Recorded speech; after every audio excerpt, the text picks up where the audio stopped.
హరి ఓం తత్సత్. జయ గురుదేవ్. ఓం శ్రీకృష్ణాయ నమ. శ్రీ గీతాదేవతాయ నమ. భగవద్గీత 13వ అధ్యాయము క్షేత్ర విభాగ యోగంలో 34 శ్లోకాన్ని పరమాత్మ తెలియజేస్తున్నారు. క్షేత్రజ్ఞయోరేవం అంతరం జ్ఞానచక్షుషా భూత ప్రకృతి మోక్షం చ ఏ విధిర్యాంతి తే పరం. ఎవరు ఏ మహాత్ములు పరమగతిని పొందగలరు అని విషయాన్ని చెప్తున్నారు. మనం ఏంటంటే దేవుని విషయాలు మనం తెలుసుకోవాలి. భగవంతుడు ఎవరు, ఆత్మ ఏమిటి, ప్రకృతి ఏమిటి, ఈ జ్ఞానం ఏమిటి, ఈ కర్మలేమిటి, అన్ని విషయాలు మనం తెలుసుకోవడానికి మనం ప్రయత్నం చేయాలి. ఏం చెప్తున్నారు? క్షేత్రజ్ఞుల మధ్య గల అంతరమును కార్యసహిత ప్రకృతి నుండి విముక్తులగుటకు ఉపాయమును జ్ఞాననేత్రము ద్వారా ఎరింగిన మహాత్ములు పరమగతిని పొందుదురు. మనకి జ్ఞాననేత్రం కావాలి, జ్ఞానం కావాలి.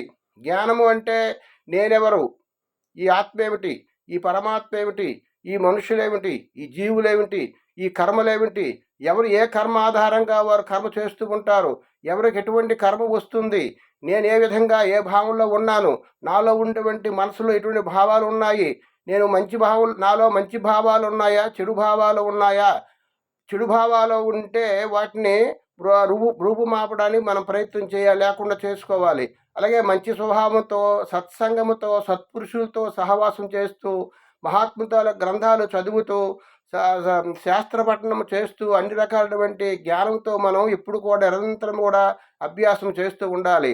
అన్నిట్లో ఉన్నటువంటి పరమాత్మ స్వరూపము అంతా కూడా ఒకటే, దేవుడు ఒక్కడే, భగవంతుడు ఒక్కడే, అన్ని రూపాల్లో ఉన్నాడని భావన మనం చేసుకోవాలి. క్షేత్రజ్ఞుడు, క్షేత్రం అంటే శరీరము, క్షేత్రజ్ఞుడు అంటే శరీరాన్ని తెలుసుకున్నవాడు. అనగా క్షేత్రం అంటే దేహము, క్షేత్రజ్ఞుడు అంటే జీవుడు, చైతన్య స్వరూపుడు. ఈ విధంగా ఎవరైతే సాధన చేసి జ్ఞాననేత్రము ద్వారా ఈ పరమాత్మను తెలుసుకుంటారో వారు పరమగతిని పొందుతారు. మొట్టమొదట భక్తి మార్గము, జ్ఞాన మార్గము, ధ్యాన మార్గము, కర్మ మార్గము, ఈ మార్గాల ద్వారా మనం పరమాత్మను తెలుసుకోవడానికి మనం ప్రయత్నం చేయాలి. భక్తి మార్గంలో అంటే భగవంతుడు భక్తి మార్గంలో మనం తెలుసుకోవచ్చు, ధ్యాన మార్గంలో తెలుసుకోవచ్చు.